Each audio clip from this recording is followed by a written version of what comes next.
This celebration was just an excuse to see all of you at one time, because I was only here for one day. So I thought, well, what better way to get you to come? Well, the next best way is to serve pizza and ice cream. Then you would all come. But this is a good way to get you. Okay. This one, yeah. I used to travel with one of these because every temple I went to had this problem. It was loose or cheap.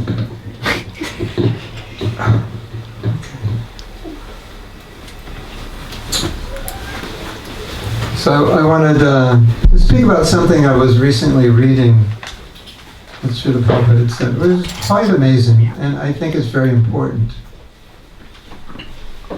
It's a little, perhaps, unsettling what Prabhupada said.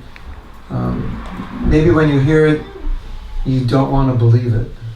Or you just want to block it out of your mind because you think Prabhupada didn't really mean it. Or in any number of ways you try to reconcile it in some way to kind of get rid of what he said. You want to hear what he said? Yes, okay. He said, the spiritual master thinks I am a nonsense. But if I can have a disciple who will become a pure devotee, then I will be very happy and I will consider my mission successful. If I can have a disciple who can become more Krishna conscious than me, that will be my greatest happiness, because I feel like I'm nothing. Of course you can say, well, that's just Prabhupada's humility. And of course, you're right if you say that, but at the same time, you can't discount what he said, right? Okay, it's his humility, but he said it. So, what does he mean by that? When he says, I would be happy to see my disciple advance beyond me, or do more than me. Well, in one sense, you could say, you could say that's an order. That's what he's telling us to do. Become more advanced. Of course, a disciple is never going to think, yeah, my mission in life is to outdo my guru. He's never going to think like that. But taken another way, you're getting an instruction from your spiritual master who's saying, if you become a pure devotee, if you achieve prema, if you do amazing service, then I will be completely satisfied and feel that my mission was successful. That's interesting, right? You probably know in the story of Dhruva Maharaj, the purport, in regards to Dhruva bringing his mother, or asking that his mother go back to Godhead with him. And Prabhupada said, if I have one pure disciple, then he can bring me back to Godhead. So it was a similar thing. He's thinking, of course, if Prabhupada go back to Godhead, he descended. What's he saying? But he's making the same point. And so we should take it kind of like an instruction. Like, my goal is to fulfill the desire of Prabhupada and be pure. Now, there's a very interesting video. I've described this before, but I don't know if all of you have heard it. It was sent to me by a godbrother named Chitraka. And it's a video, it looks like San Francisco in 1967. That's what it looks like, in a park. And so it's a video of one guy who's dancing by himself in the park. It's kind of strange dancing, like some new style of dancing. Right? Unusual enough that you couldn't not notice it. And unusual enough that many people would be attracted to dance like that. So he's dancing, I forget what he was doing, it was kind of like this, And two people come and join him, and they do the same thing he's doing. And they're all doing this. And then this is like a live video. This is, it wasn't a drama. And then 3 more people come, and then 6 more people come. And in the video, there's 300 people, and they're all dancing. And what was the message of that? This is very interesting. The message was, if those first 2 people didn't come to join him, nothing would have happened. It requires what we call early adopters. So my godbrother was saying, how much are we indebted to the first devotees in 26 Second Avenue? Because if they didn't adopt it, we wouldn't have a movement. Because even though Prabhupada's a pure devotee, you need people to adopt it and promote it. Isn't that interesting? Like, think about it. Think about if Prabhupada's preaching in 26 Second Avenue, people are coming, people are going. No one is saying, can I shave my head? Can I live in the temple? Everyone's just saying, yeah, the Swami's cool. Yeah, prasadam is good. And everyone's just living their life. But the fact that people took it seriously is what made the movement. And if they didn't, think about it. What would Prabhupada do? 6 months, 1 year, 2 years, 3 years, no brahmacharis, nothing, right? So, what's the message there? It's interesting, isn't it, that the guru needs disciples. Without disciples, he can't promote his message. Now, he may be an amazing speaker, an amazing person, but he needs an audience. And he needs people who set an example of what he's teaching, to show that to others, to show that this works and you should do it. So, I kind of wanted to switch around how we normally see, or we often see guru disciple, because one of the ways we see guru disciple is the guru is so merciful and he solves all my problems and he enlightens me and he does this for me and that for me and this for me and that for me and this for me and that for me and this for me and that, and that's why I love him. But here we have a completely different angle of vision, where the disciple is promoting the guru, spreading the message, trying to become a pure devotee, trying to do what he did, or as we see today, now we have godbrothers who have more disciples than Prabhupada had. Isn't that amazing? And Prabhupada is beaming from cheek to cheek, seeing his disciples with doing so many wonderful things. He's so happy. So it's a meditation for all of us on Guru Seva, service to the Guru. So, yes, we have problems. Yes, the Guru solves them. But then what do? Okay, your problem solved. Now what do? Send him another letter with a new problem? And every month, he gives you a quota. Okay, you're going to have 12 problems a year. One a month, that's all. Of course, the business of the Guru is to help the disciples solve their problems and so forth. But obviously not limited to that. And the important position of the disciple is to understand that the Guru can give so much to the world, but they facilitate that. And if they don't facilitate it, then how does the world hear about it? He's, one person. And Prabhupada said this. Perhaps you heard this lecture. He said, I was one person, no money, loitering in the street in a foreign country. And then you young boys and girls, you came one by one. And I could not have done this without you. And Prabhupada said that so many times. And of course, when you hear that, you think Prabhupada's being humble. And of course he is. But when you look at it practically, it's true. I mean, we weren't qualified. We were inspired by Prabhupada, obviously. But if we didn't come, what could Prabhupada do? He said, one old man alone with some books, what could he do? Those are just his own words. So this is not just like I'm making this up. Those are his words. He said it. One old man in a foreign country, what could he do? But you have come one by one. So this was, I think it was a Vyasa Puja, and Prabhupada was just appreciating the devotees. Without you, I couldn't have done this. And so indebted. So it's a beautiful meditation for a disciple to think, okay, my spiritual master, he has service, he has a mission. Prabhupada has a mission. There's so much to do. Don't think, well, what's going to happen. That is like death. That's a death thought. Oh, I can't do it, but someone will do it. Right? Isn't it? Like, don't ever think like that. But always think, well, what can I do? What can I contribute?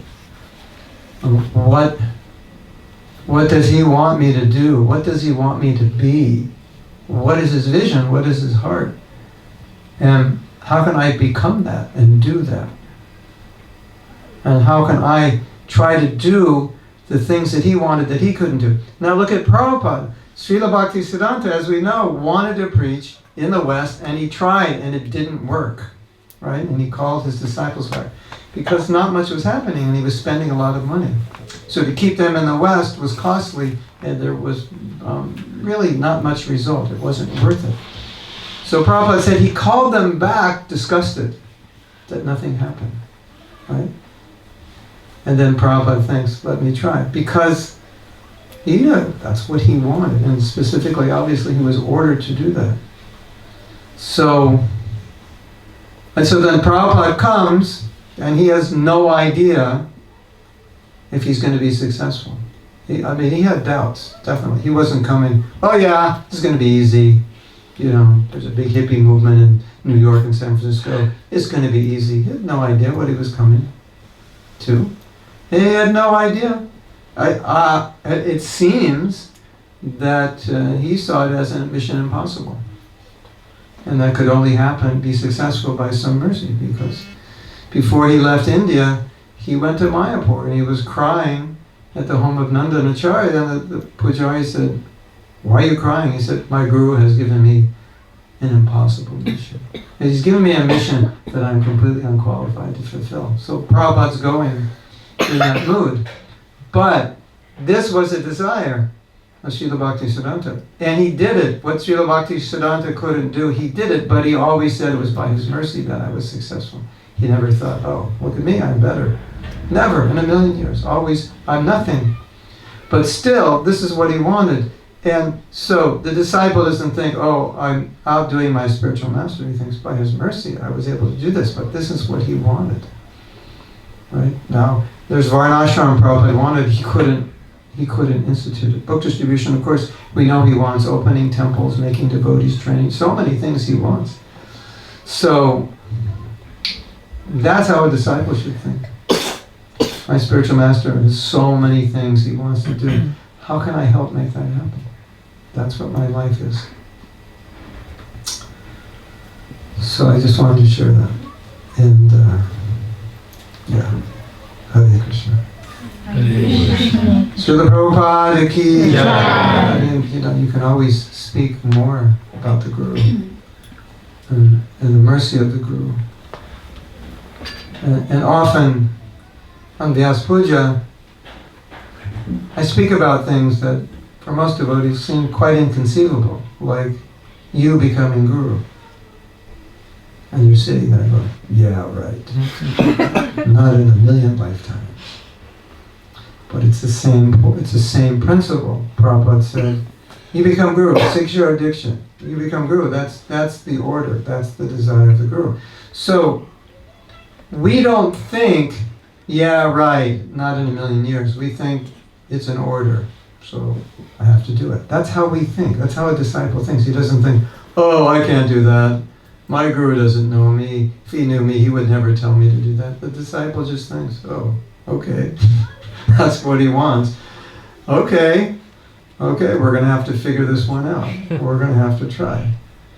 You know, that's how the Hare Krishna movement began. A bunch of young devotees with Prabhupada's order. Not thinking, oh, I can't do that. Just thinking, okay, he gave us the order. How are you going to do it, Prabhu? I have no idea. But he gave the order, so, let's roll up our sleeves and get to work. Well, what are you going to do? I don't know. Try something. So that was our mood, because that was Prabhupada's mood. Prabhupada's prayer, or Prabhupada's statement. When I came to New York, I didn't know whether to turn left or right. I didn't know where to go. I didn't know what to do. And then, of course, Krishna did so much magic for Prabhupada by bringing him so many devotees and resources. We were telling the story. You probably heard this story, but it just goes to show Prabhupada is here struggling alone, and some man says, why don't we make a record? So the first record was called the Happening Album. Hare Krishna, Krishna Krishna, Hare Hare. That record. So So they make this record, and then some man from Macmillan, which is one of the biggest publishers in America, maybe the world at that time, writes a letter to the temple, I want to order the album. And Prabhupada says, well, just go and bring it because it's Macmillan and maybe you can talk to somebody. So Brahmananda's like, yeah, right, Macmillan's going to publish our book, yeah. In a million years they'll never publish it. Prabhupada said, just go anyway and ask. Okay, Prabhupada said, so when he says, we do it. So he goes there. It's an accountant, so he's in the accountant apartment. He says, is there anyone, in the religious publishing department, this and that? And the guy walks in to the accounting office, and he sees Brahmananda and the devotee. And he says, we're looking for a Bhagavad Gita by an Indian Swami. Do you know anyone who has one? Oh, yeah. I think. Oh, yeah. What's the likelihood of that happening, right? So, the order, impossible, but you do it, the impossible happens. Not because of you, but because of your willingness to do it. Then, Shama Sundar, 1968. He's in America, San Francisco. He gets an idea. Flash. The Beatles, let's meet the Beatles. Yeah, right, meet the Beatles. Yeah. Sure. That was his plan, impossible. The biggest rock band in the history of rock and roll in 1968 were the Beatles. They were like off the charts, untouchable, famous. Practically every song they recorded became number one. It was just like, no one had ever seen it. Like, you're going to meet the Beatles. What if Prabhupada said, go meet the Beatles and get them to become devotees? Yeah, right. Sure. No, he said, yeah, we're going to meet them. So what happens? There's a big press conference in Apple Studios or Abbey Road or whatever it was. So he tries to walk in and the security are like, who are you? You can't come in here. Oh, now what to do? And then, soon after Yoko Ono gets out of her limousine and somehow or other, puts him together with George, or so, George, because he was thinking about devotees and he hadn't met any yet. He said, come with me, and he gets it. So he goes upstairs, he's sitting in the room, all these people are talking, milling around, and the Beatles are in another room. And then the Beatles open, they look in, see who's there, and they don't go in. And John opens the door, Paul opens the door, and they go out, and none of them come into the press conference.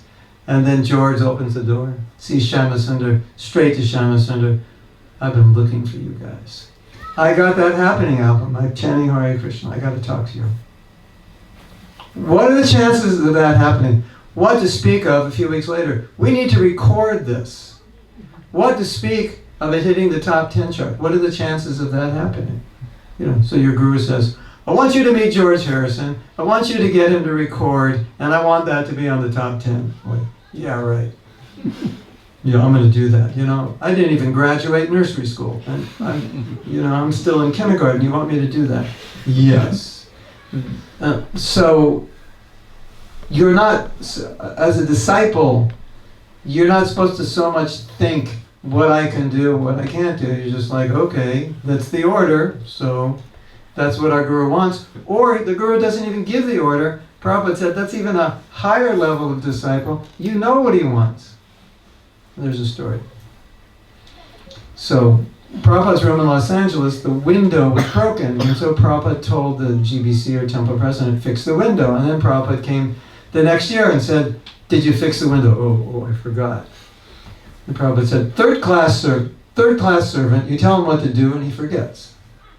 Second class servant, you tell him what to do and he does it. First class servant, you don't tell him what to do and he does it. He knows what to do. So that's even a higher stage. You know the heart of your master, so you know what he wants. And what you may not know is many, many projects in our movement that were started during Prabhupada's time were not started by Prabhupada. They were started by devotees who understood his heart. I think you all assume everything that went on during Prabhupada's time must have been directed by him, but it's not true. Inspired directly or even indirectly. But devotees reading something in the book and saying, oh, we should do this. It seems like this is the right thing. But Prabhupada never told them to do this. Of course, he told them some things, but not everything. So, the first-class servant, he knows what's in the heart. And he thinks, oh, it would really be good if we could do this.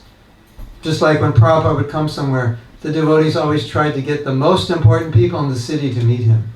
Because Prabhupada wanted to meet important people and talk philosophy. So you'll always, where did all these people come? How did they get all this cardinal and this professor and this psychologist and this writer and somehow or other?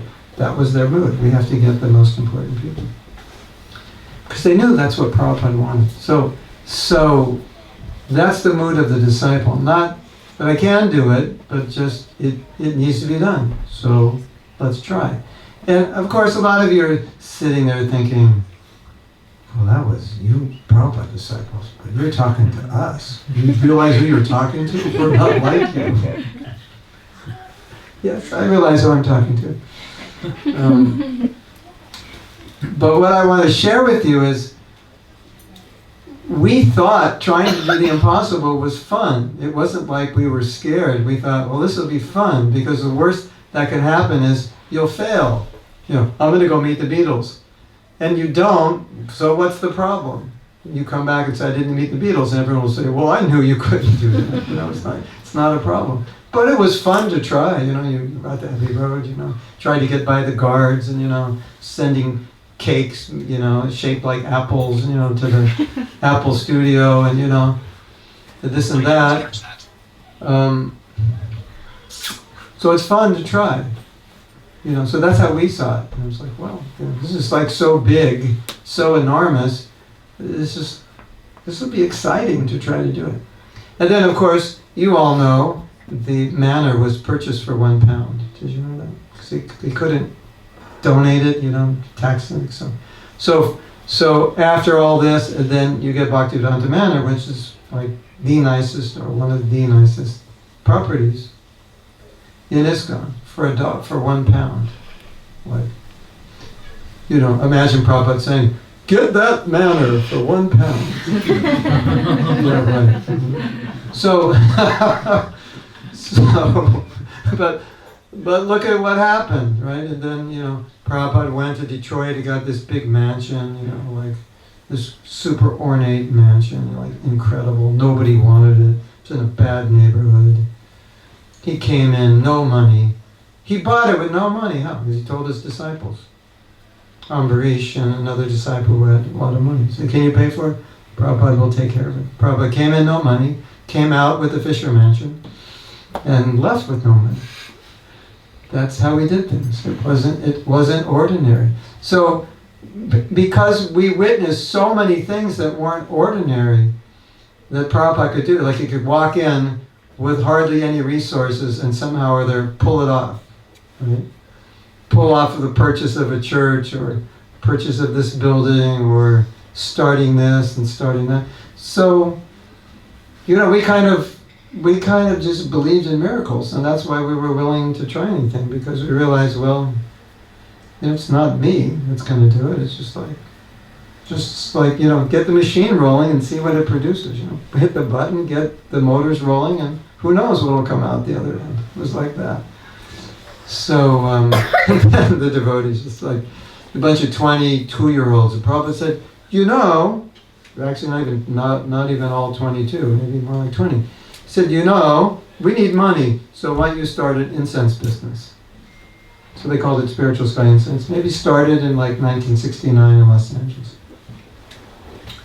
Do you know the president of the Spiritual Sky Incense business, his picture was featured on Forbes 500 magazine because it became $1 million company, and all these like 20-year-olds. You know, it was like what Google is now. That was like Spiritual Sky. A bunch of 20-year-olds, you know, making $1 million, you know, selling incense. That's pretty amazing, right? Isn't it? $1 million in 1970 was, you know, was something, right? So who would have imagined? Who would have thought? So that's the mood of the disciple. And so I think that's important. It's not just the guru is there for your benefit, but you're there for his benefit. And don't ever think you can't benefit your guru. Don't ever think, who am I to benefit my guru? I'm nobody. No. You can do so much. You can arrange so much. You can facilitate so much. And your guru will be very happy, and you'll get more mercy. Yes? Is that okay? Is that okay?